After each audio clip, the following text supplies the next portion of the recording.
राम मंदिर में चंदा चोरी मामले को लेकर लगातार रोज नए खुलासे हो रहे हैं। जांच पड़ताल लगातार जारी है और इसको लेकर हम भी चर्चा कर रहे हैं, दर्शकों से जुड़ने की कोशिश भी कर रहे हैं, क्योंकि इतना बड़ा मामला है अयोध्या के राम मंदिर पर। वहां पर अगर चंदे को लेकर, चढ़ावे को लेकर कोई भी सवाल उठता है तो लाजमी सी बात है लोगों के जहन में कई तरह के सवाल उठने लगते हैं। चर्चा इसी बात को लेकर आज हम करने वाले हैं सैयद के साथ कि आखिर अब मामले को लेकर क्या हो रहा है, प्रशासन ने क्या किया है, फिलहाल क्या जानकारी निकलकर सामने आ रही है, और सबसे बड़ा सवाल ये कि जिन जिन पर भी सवाल उठे इसको लेकर, जो भी जांच के घेरे में हैं, उनके खिलाफ अब तक क्या कार्रवाई हुई है। सैयद, क्या चल रहा है कथित चंदा चोरी मामले को लेकर? देखिए, लगातार इस मामले में जांच जारी है और पुलिस लगातार जो है छापेमारी भी कर रही है, बरामदगी भी हो रही है, और जो इस मामले में जो भी संदिग्ध हैं उनसे भी पूछताछ हो रही है। 100 से ज़्यादा लोगों से पूछताछ हो चुकी है, कई लोगों की गिरफ्तारियां हो चुकी हैं। इसी कड़ी में जो है बीते रविवार को भी जो है पुलिस ने आरोपियों के घर पर छापेमारी की थी, और इसके अलावा कुछ आरोपियों के परिजनों को हिरासत में लेकर उनसे भी पूछताछ हुई थी। इसके अलावा जो पुलिस ने चंपत राय के भी बयान दर्ज किए हैं, और अब जो पूजा सवाल लगातार उठ रहा है जगह जगह, वो यही है कि क्या चंपत राय पर भी अब कोई बड़ा एक्शन हो सकता है। कहा जा रहा है उनसे भी पूछताछ हुई थी, ये खबर सामने आ रही है, और अब उसके बाद क्योंकि एक तरह का दबाव है, ख़ास तौर से जो अयोध्या के वकील हैं उन्होंने कह दिया है कि एक तो वो केस को लेकर के केस नहीं लड़ेंगे, दूसरी बात ये भी कि उन चंपत राय पर एक्शन होना चाहिए। ये लगातार सवाल बिल्कुल बार एसोसिएशन ये कह रहा है सैयद, और उनकी तरफ से ये भी कहा गया है, जैसे आपने अभी जानकारी दी, कि जो भी इसमें आरोपी हैं, जिन पर भी सवाल उठ रहे हैं, वो केस, उनका केस वकील नहीं लड़ने वाले हैं। ये वकीलों की तरफ से, खुद बार एसोसिएशन की तरफ से क्लियर कर दिया गया है, और अगर कोई ऐसा करता भी है तो उसके खिलाफ वकील एकजुट हो जाएंगे। ये भी साफ साफ कह दिया गया है कि जिनका भी नाम शामिल आ रहा है इस केस में, उनके लिए हम केस नहीं लड़ने वाले हैं। अब ये सीधा सा पैगाम है कि देखिए, आस्था के साथ अगर आप खिलवाड़ करते हैं, अगर आप इतना घिनौना काम करते हैं, अगर आप राम मंदिर को लेकर वहाँ पर जो हम प्रसाद चढ़ा रहे हैं, जो चंदा दे रहे हैं, जो वहाँ पर चढ़ावा चढ़ा रहे हैं, अगर उस पर कोई भी सवाल उठता है तो सारा देश एकजुट हो जाता है, और आरोपियों के लिए सख्त कार्रवाई की इस तरीके से मांग उठने लगती है। और क्योंकि लगातार पूजा ये मामला धर्म से जुड़ा है, लोगों की भावनाओं से जुड़ा है। पिछले दिनों में अयोध्या में था, वहाँ लोकलाइट से, आम लोगों से बात हुई, कहीं ना कहीं उनमें गुस्सा है, और एक ये रोष है कि चंदे को लेकर एक भगवान राम के मंदिर से जुड़े जो है चंदा अगर चोरी होता है लगातार, तो इसको लेकर कहीं ना कहीं जो है सवाल ज़रूर उठते हैं।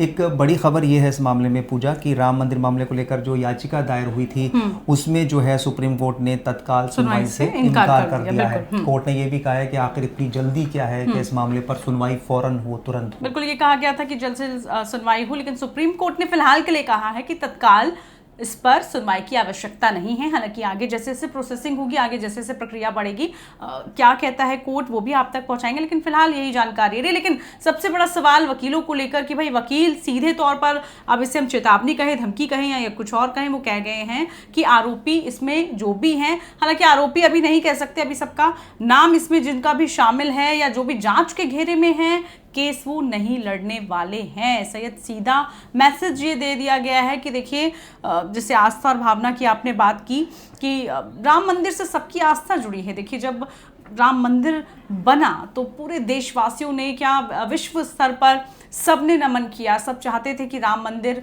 को एक विश्व स्तर पर नाम मिले, दर्जा मिले, इतना अच्छा वो मंदिर भी बना। और उसके बाद जब इस तरह से चंदा चोरी जैसे एलिगेशंस लगने लगे, और बड़े बड़े नाम इसमें, जैसे चंपत राय का आपने नाम लिया, उनके खिलाफ इसमें कहा जा रहा है। पूजा सबसे बड़ा नाम अगर देखा जाए तो चंपत राय का ही है, और जाहिर सी बात है FIR तो दर्ज हुई है, उसमें अगर देखा जाए तो चंपत राय का नाम नहीं है, लेकिन कहीं ना कहीं जांच सवालों के घेरे में जो है चंपत राय जरूर हैं। लगातार उन पर सवाल उठ रहे हैं। उन्होंने अपना इस्तीफे की पेशकश भी की थी, लेकिन कोई एक्शन की जहां तक बात है फिलहाल अभी देखने को नहीं मिला। बिल्कुल, और लगातार पॉलिटिकल एंगल से बात करें तो अखिलेश यादव लगातार सवाल उठा रहे हैं। इसमें कई तरह के पहलू सामने आए कि एक फैमिली जो है वो ये कहती है, सिंधिया परिवार की, हमने चांदी की ईंटें चढ़ाई हैं, उसका कुछ पता नहीं, रसीद नहीं मिल पाई। इसके अलावा कई ऐसे लोग सामने आए बाद में जिन्होंने कहा कि हमने कई आभूषण चढ़ाए हैं, उनके बारे में हमें कोई जानकारी नहीं मिली। तो धीरे धीरे कई सारे खुलासे इसमें होते चले गए, सीसीटीवी फुटेज तक सामने आया। आप सही कह रही हैं, ये हाल फिलहाल का चंदा नहीं है। ये जब राम मंदिर आंदोलन शुरू हुआ था उस वक्त से लोग जो है दान कर रहे हैं, अलग अलग फॉर्म्स में दान कर रहे हैं। कोई पैसा दे रहा है, कोई जेवरात दे रहा है, कोई अलग अलग तरीके से। तो जाहिर सी बात है ये एक बहुत बड़ा मतलब कहा जाए मामला है, और इसमें जो है अभी हो सकता है आने वाले दिनों में जो है कई और राज भी सामने आ सकते हैं। और जैसे हमने कहा कि सीसीटीवी फुटेज भी सामने आया। इसके अलावा एक ये दलील सामने आई कि जो लोग चढ़ावा दे रहे हैं उसको ओवरऑल देखा गया कि वो मात्र 5 से 10 रुपए का था। मतलब बहुत सारे सवाल इसको लेकर उठते चले गए, और दर्शकों से भी हम चाहते हैं कि भाई अब इसमें जो भी जांच चल रही है या जिस तरीके से भी कार्रवाई चल रही है, आप कितने उससे सहमत हैं, आप भी बताएं। सही है पूजा, इसमें इसके अलावा जो है पुलिस ने SBI के ब्रांच में भी छापेमारी की है, क्योंकि ये पैसा जो है वो जाहिर सी बात है बैंक में जाता था, जो भी सामान वहाँ पर इकट्ठा होता था। मंदिर के लोग थे, बैंक से जुड़े लोग थे, और 2 कर्मचारियों को नोटिस भी दिया गया है जिनकी गणना की जिम्मेदारी जिनको दी गई थी इस मामले में। यानी ये जांच और ये आंच जो है अब जांच की वो कहीं ना कहीं बैंक तक भी पहुंच चुकी है जी। और यही हम दर्शकों से कह रहे हैं कि आप क्या चाहते हैं कि और कैसी जांच इसमें हो सकती है, किन लोगों जिन पर भी सवाल उठ रहे हैं उनसे कैसे पूछताछ की जा सकती है।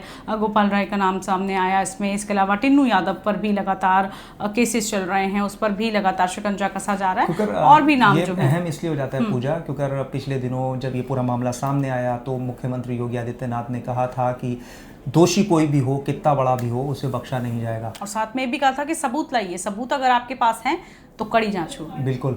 और क्योंकि 2027 में चुनाव हैं यूपी में, तो जाहिर सी बात है उससे पहले ये मामला जब सामने आता है कहीं ना कहीं इस पे राजनीति भी होना लाजमी है, और विपक्ष लगातार क्योंकि सवाल उठा रहा है ऐसे में, तो ये अब कहीं ना कहीं एक्शन का वक्त जो है वो देखने को मिल रहा है। अब देखना होगा इसमें जो बड़े नाम शामिल हैं उनको लेकर क्या होता है। और इसीलिए राजनीति से इतर हम लोगों की आस्था को मद्देनजर रखते हुए इस तरह के टॉपिक्स आपके सामने लेकर आ रहे हैं। आप भी जो चाहते हैं और जिस तरीके से इसमें कार्रवाई चल रही है या जो जांच चल रही है, आप कितने उससे सहमत हैं, क्या इस पर आपकी राय है, आप भी कमेंट बॉक्स में हमें जरूर बताइएगा।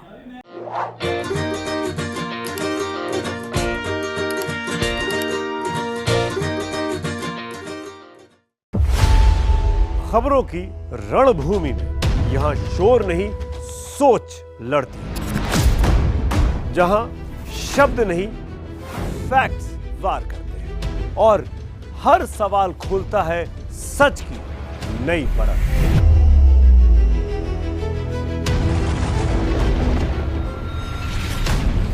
चक्रव्यूह आपके अपने सुमित अवस्थी के साथ सोमवार से शुक्रवार शाम 6:57 पर टाइम्स नाउ नव भारत पर।